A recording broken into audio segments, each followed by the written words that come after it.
بسم اللہ الرحمن الرحیم۔ السلام علیکم دوستو، آج ہم بات کریں گے کہ عطا اور خطا میں کیا فرق ہے اور استغفار کی اہمیت کیا ہے۔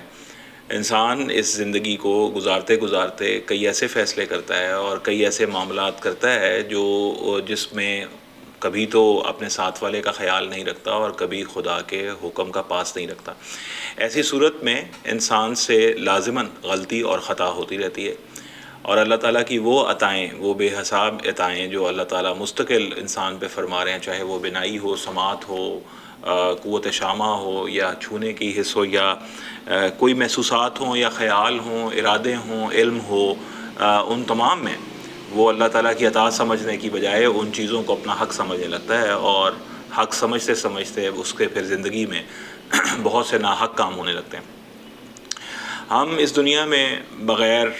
اپنے ارادے کے آئے ہیں اور بغیر اپنے ارادے کے یہاں سے چلے جائیں گے، اور یہ جو درمیانی عرصہ حیات ہے، اس کے اندر انسان کے پاس ارادہ ہی تو موجود ہے۔ اس ارادے میں اللہ تعالیٰ نے وحی کے ذریعے سے، انبیاء کے ذریعے سے جو ہمیں ہدایت یا سیدھی راہ دکھائی ہے، اگر ہم اس سیدھی راہ سے ہٹتے چلے جائیں تو ہم سے خطائیں ہوتی ہیں۔ وہ سیدھی راہ نبی اکرم صلی اللہ علیہ وسلم کا وہ اسوہ جو اللہ تعالیٰ نے ہمیں عطا فرمایا، وہ وہی جو قرآن کی صورت میں ہمیں عطا فرمائی، وہ ہدایت ہے جو اللہ تعالیٰ ہمیں عطا فرما دی ہے قرآن کی شکل میں، رسول اللہ صلی اللہ علیہ وسلم کے اسوہ کی شکل میں۔ لیکن ہمارا یہ اختیار، ہماری یہ قوت، ہمارے فیصلے، ہمارے ارادے وقت بوقت خطائیں بنتے رہتے ہیں۔ بہت سی ایسی خطائیں سرزد ہو جاتی ہیں انسان سے جس پہ کبھی کبھی تو ندامت اس کو نصیب ہو جاتی ہے، کبھی خدا نخواستہ اگر بدقسمتی ہو کسی انسان کی تو اس کو ندامت بھی محسوس نہیں ہوتی۔ ایسی صورت میں کیا کرنا چاہیے؟ ہماری جو نماز ہے اس میں اللہ تعالیٰ نے جس چیز کا اہتمام فرمایا سورہ فاتحہ کے ذریعے سے، وہ یہ کہ بار بار مانگا جاتا ہے کہ ہم تجھ سے ہی مدد مانگتے ہیں، تیری ہی عبادت کرتے ہیں، یا اللہ ہمیں اہدنا الصراط المستقیم، ہمیں سیدھے راستے پہ چلا، ہمیں سیدھے راستے پہ چلا، سیدھے راستے پہ چلا، انعمت علیہم کے راستے پہ چلا، مغضوب جو قسمت یا نصیب سے بچا، ایسے لوگوں کے راستے سے ہمیں بچا۔ تو یہ بارہا اس چیز کو رپیٹ کروانا دعا کی صورت میں نماز کے اندر مستقل انسان کو قائم رکھنا، یہ اس لیے ہے کہ بغیر ارادے کے آیا ہوا انسان اور بغیر ارادے کے انسان جو اس دنیا سے مر کے چلا جائے گا، اس کو یہ جو ارادے کا وقت ملا ہے اس میں کہیں وہ گمراہی یا غفلت یا کسی ایسے راستے میں نہ مبتلا ہو جائے جو راستہ ہدایت کی طرف نہ جاتا ہو، جو راستہ درست راستہ نہ ہو بلکہ غلط راستہ ہو۔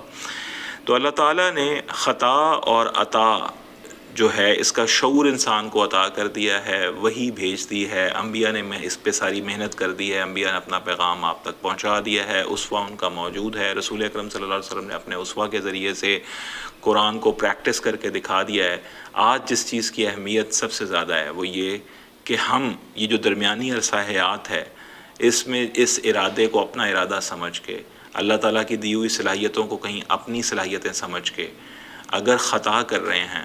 تو ہمیں عطا کا شعور کبھی نہیں آ پائے گا۔ اور اگر ہمیں عطا کا شعور آ گیا اور ہر صلاحیت کو ہم نے اللہ کے نام کرنا سیکھ لیا، اللہ کے حوالے سے استعمال کرنا سیکھ لیا، تو آپ پھر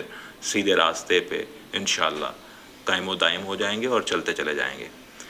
اللہ تعالیٰ نے سورہ نوح میں، قرآن مجید میں حضرت نوح علیہ السلام کا جب واقعہ بیان کیا تو حضرت نوح علیہ السلام نے اس میں بیان کیا کہ میں نے اپنی قوم کو یا اللہ تیری طرف پکارا، یہ اپنی انگلیاں کانوں میں لے لیتے ہیں، میری بات نہیں سنتے، مجھ سے فرار اختیار کرتے ہیں۔ میں نے ان کو خاموشی سے بھی بلایا ہے، میں نے ان کو بلند آواز سے بھی بلایا ہے، میں نے تبلیغ اور ارشاد کا کام بھی تیرے کہنے پہ، تیرے حکم کے تابع رہتے ہوئے کیا ہے، لیکن یہ لوگ جو ہیں اس میں انٹرسٹ نہیں لے رہے ہیں، انٹرسٹڈ نہیں ہیں۔ اور پھر حضرت نوح علیہ السلام کا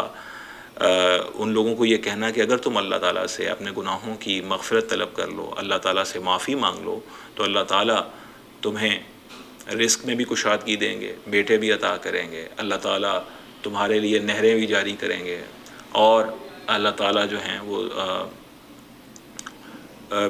یہ مطلب تمام جو نعمتیں ہیں وہ تمہیں عطا کریں گے۔ اب یہ غور طلب بات ہے کہ استغفار سے ان نعمتوں کو کیا تعلق ہے؟ ہم تو ہمیشہ یہ سمجھتے ہیں کہ اگر ہم معافی مانگتے ہیں تو اس سے صرف گناہ بخشے جاتے ہیں، لیکن یہاں تو بیٹوں کا ذکر بھی ہو رہا ہے،